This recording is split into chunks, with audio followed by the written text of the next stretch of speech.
everyone. Welcome to Junk Journals by Jen, where journaling is about the journey. Are you just starting out in junk journaling and wondering what are the must-have products to keep in your crafting arsenal?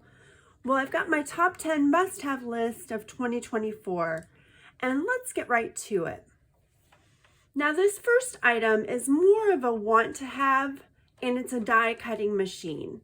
And I'll tell you, it's a great investment if you have a little extra money to spend on your crafting supplies. There are so many things you can do with a die cut machine. I'm going to show you one of those things right now, and that's just to cut out a shape or some shapes. And I got this new shape from Temu, and it's just numbers. I'm not taking them apart. I'm going to do them all at one time. We'll see how that comes out. You just put your plates in the order they go, which is a plate, a piece of paper, the die, and then another plate, and then you just crank it through.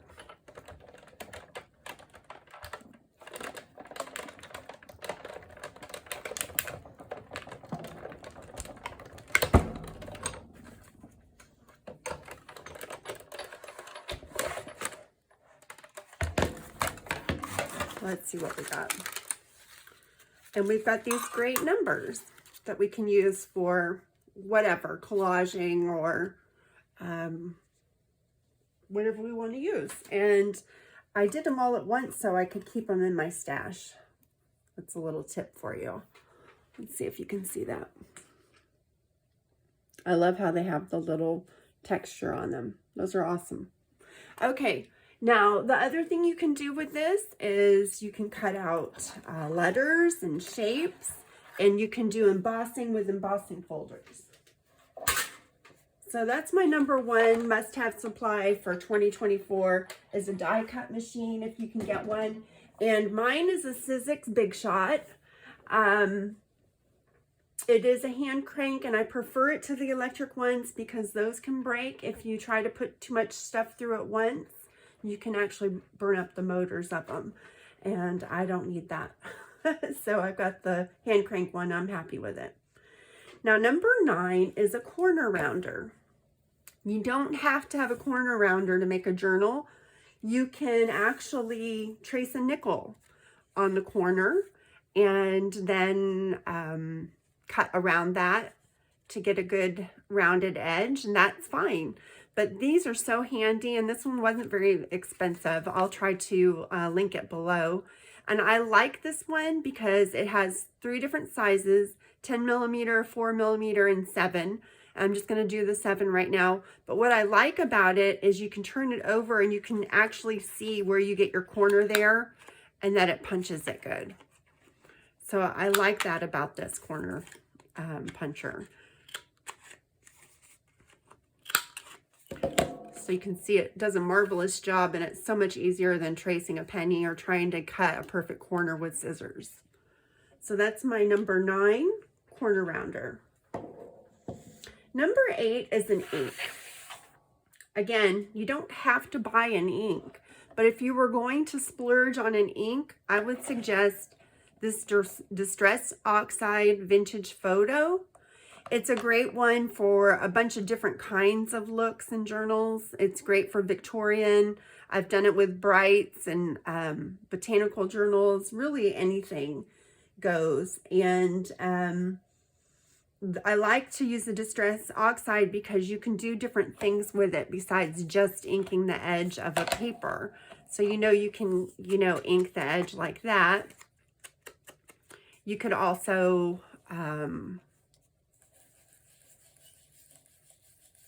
do a background and spritz it with water, and it will react with the water for a cool look. You can do stenciling with them, but I do prefer the Oxide because they do react with the water. Let's see if we can get that to react with a little water. Excuse me, in the camera.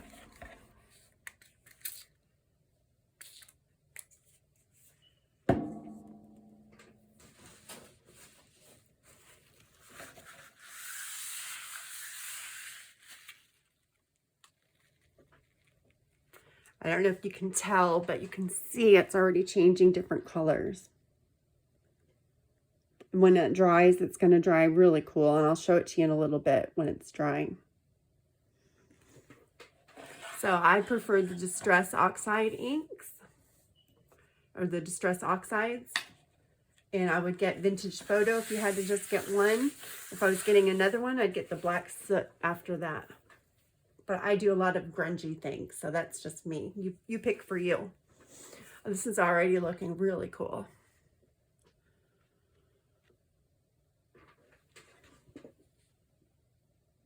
So that's what the Distress Oxides will do for you. They react with the water like that. So awesome. All right. Number 7 is a circle punch. And if I was going to get any one circle punch, then I would get the 2-inch circle punch. It's great for making thumb notches. And I think I've told you before, when I'm punching book pages, I like to put 2 things together because it's a little bit flimsy and it doesn't always like to punch the best. And then when I do a notch, I look at the back to see where I'm punching. There we go. So that's just a little pocket right there. And you can do other things with that. You can make punch circles out, make belly bands, all kinds of things. I did a tutorial on making circle pockets that you can make with a 2-inch punch, and I will link that below as well. Number 6 is to have a metal ruler. When I started out, I had plastic rulers, and I found out real quick that using a knife with a plastic ruler just cut my ruler. So I would get a metal ruler. I use it for, you can use it to tear paper. It's great. It's a great tearing ruler. And then you get a interesting edge, like a deckled edge on your paper that inks really well.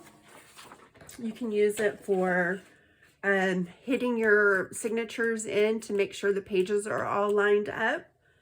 And you can use it for cutting, of course. So a metal ruler is a necessity. Okay. If you're liking what you see here, please hit the like button. It helps me spread my content on YouTube, and I really appreciate it. Number 5 is Fabritac glue. And I use many kinds of glues. I use glue sticks, and I use art glitter glue for different things. But if I had to pick one down, if I had to narrow it down to one glue, it would be Fabritac, because it works great fabric to fabric, fabric to paper, paper to paper. It works on anything. And it's also strong enough to hold on some larger embellishments, like when I make my bigger clusters or pieces of metal, that type of thing. You don't have to pull out the E6000 necessarily. This is really strong and will hold a lot of that on. So I would definitely get a bottle of this to have it on hand. It's great for working with fabric. Just make sure that when you put your adhesive down and you're using this with fabric, that you spread it out to a very thin layer. It doesn't take a lot of it, and you don't want to have the glue show through your fabric. So number 4 is to have a good knife. And here's my knife. Ta-da! Isn't it lovely? I think it's so beautiful.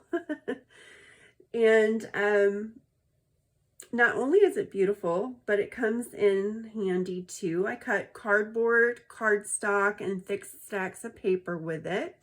And it came in this package with extra blades, and they're really easy to change. And let me show you, because I was scared when I got it. I thought, how am I ever going to change these blades on this big old knife? But you just open the knife up like that. It's got this little button here. You push that button and watch the sharp part, but you just take that out. And then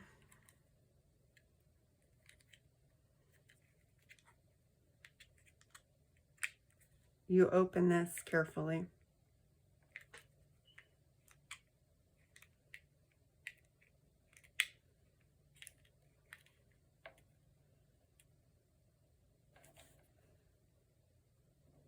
Well, you turn this around. Can't get that open carefully. That's okay though. Turn it around to the other side. Push that button until it goes in. And then it will click. And that's it. That's how you change your knife blade. So easy. The hardest part is getting the blades open. Okay. Number 3 is wax thread. And I have made over 50 journals, and the wax thread, sorry for that, the wax thread has never come loose on the 3-hole pamphlet stitches that I do. I've never had an issue, and I don't glue the knots or anything. I just tie a simple knot in it. Now, I'm going to have some sound here for a minute. But I bought this big old bag when I started out thinking I needed all these colors. And I've had this bag for, I don't know, four years maybe. And I still have plenty of thread to last a lifetime, I'm sure. So I would recommend getting a couple of neutral colors and starting with that. There's no reason to have all these, but I will link this below in case you're interested in it. Like I said, this will last me a lifetime. I didn't know how much I would use, but it really goes a long way. You don't need this many. Learn from my mistakes. And the biggest issue is, it wasn't that expensive, but the biggest issue is space. When you buy everything in bulk like that, you run out of space eventually. All right, number 2 is a really big-eyed needle. And when I started out, I had some large-eyed plastic needles, and that's what I used at first. But I'll tell you, there's a difference in quality for sure. And this is what would happen to my big-eyed plastic needles. They would bend, right? They weren't the best. So now I keep 2 large metal needles on hand all the time, so that when I lose one, I've always got one on hand, which I've misplaced one right now, so I'm holding on to this one with dear life. But number 2 is definitely to have a large big-eyed metal needle. And last, but certainly not least, one of my favorite life-saving tools for me is the Crocodile 2 Big Bite. And with this, I can punch holes, bind books, set eyelets, and I have arthritis and get a lot of hand cramps too, especially when using tools like the awl or scissors. And again, you don't need this to make journals. You can use an awl to punch holes in books. This awl will punch a hole in this journal. You just put a little piece of foam underneath it, and it goes right through. It's not that big a deal. You can definitely do it. You see, I just punched another hole down there. It works. But let me show you how the Crocodile works too. You just put it under here where you want your hole, what size hole you want.